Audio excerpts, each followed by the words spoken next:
يتواجد جامع مولاي اليزيد في قلب الحي الشعبي القصبة بمراكش، وهو غير بعيد عن مسجد الكتبية ومجاور للإقامة الملكية الحالية.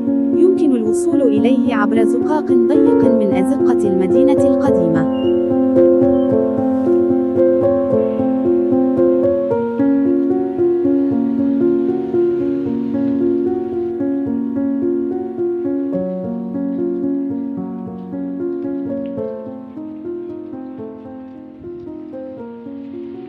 تحمل هذه المعلمة الدينية، التي تشكل مثالاً لأحسن المساجد هندسة ورونقاً في المغرب، تسميات عديدة منها جامع القصبة، والجامع الكبير، والجامع الأعظم، وجامع المنصور. غير أن المراكشيين اعتادوا تسميته بمسجد مولاي اليزيد، على الرغم من شهرته سابقاً بمسجد القصبة.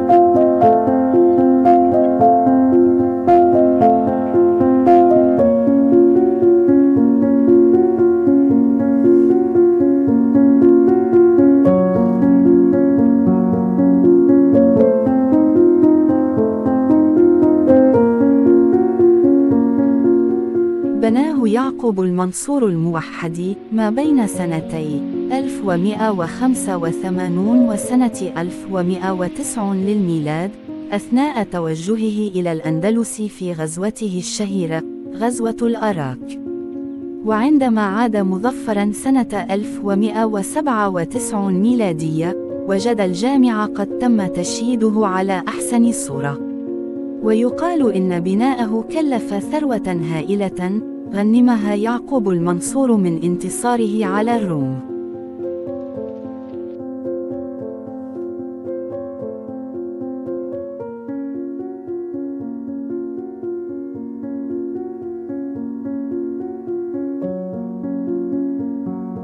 طرأت على الجامع عدة إصلاحات وترميمات في العهد السعدي والعلوي، وحتى في السنوات الأخيرة، وغيرت من تصميمه الأصلي.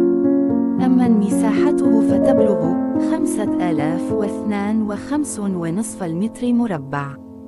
وقد تعرضت جدرانه لأضرار بليغة في الزلزال الأخير الذي حدث في مراكش، وهذا ما يفسر وجود دعامات كثيرة تسند جدرانه الخارجية.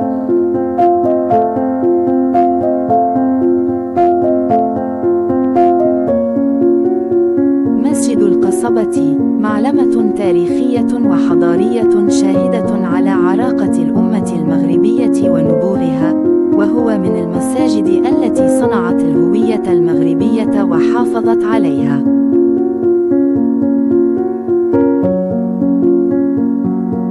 لطفاً ادعمونا بالإعجاب والاشتراك، وشكراً.